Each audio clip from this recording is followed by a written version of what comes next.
Dear student, good afternoon.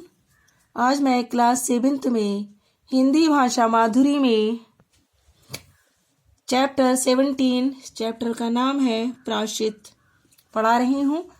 इसके लेखक हैं भगवती चरण वर्मा। कुछ गद्यांश मैंने इस पाठ से पढ़ा दिए थे और शेष जो पढ़ाने बाकी हैं वो मैं अब पढ़ा रही हूँ। बिल्ली की हत्या की खबर बिजली की तरह पास पड़ोस में फैल गई। पड़ोस की औरतों का रामू के घर पर तांता बंध गया। तांता बंध गया का मतलब होता है भीड़ लग जाना। चारों तरफ से प्रश्नों की बौछार और रामू की बहू सिर झुकाए बैठी है। पंडित परम सुख को जब एक खबर मिली, उस समय वे पूजा कर रहे थे।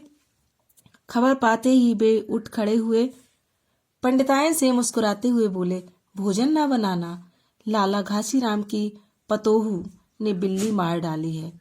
पतोहू का मतलब होता है बेटे की बहू। प्रायश्चित होगा, पकवानों पर हाथ लगेगा। पंडित परम सुख चौबे छोटे से मोटे से आदमी थे। लंबाई 4 फीट 10 इंच और तोंद का घेरा 58 इंच। चेहरा गोल मटोल, मूछे बड़ी बड़ी, रंग गोरा, चोटी कमर तक पहुंची हुई। कहा जाता है कि मथुरा में जब पंसेरी खुराक वाले पंडितों को ढूंढा जाता था तो पंडित परम सुख जी को उस लिस्ट में प्रथम स्थान दिया जाता था। पंडित परम सुख पहुंचे और पंचायत बैठी।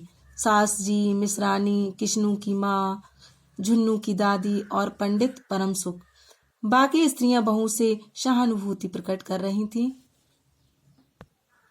किशनु की माँ ने कहा, पंडित जी, बिल्ली की हत्या करने से कौन सा नरक मिलता है? पंडित परम सुख ने पत्रा देखते हुए कहा, अकेले बिल्ली की हत्या हो तो नरक का नाम नहीं बताया जा सकता।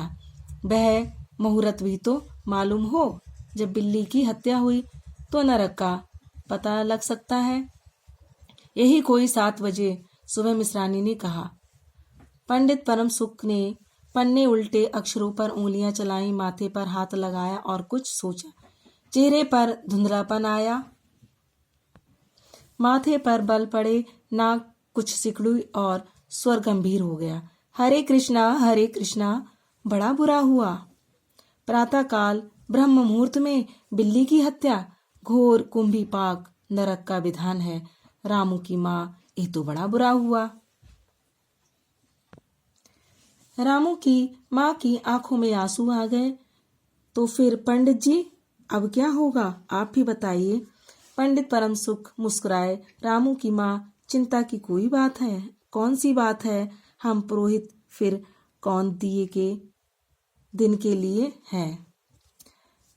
शास्त्रों में प्रायश्चित का विधान है, सो प्रायश्चित से सब कुछ ठीक हो जाएगा। रामू की माँ ने कहा, पंडित जी, इसीलिए तो आपको बुलाया था। अब आगे बताओ कि क्या किया जाए। अब आप लोग जो मैंने गद्यांश पढ़ाया है वो आप लोग ध्यान से पढ़ेंगे। Thank you.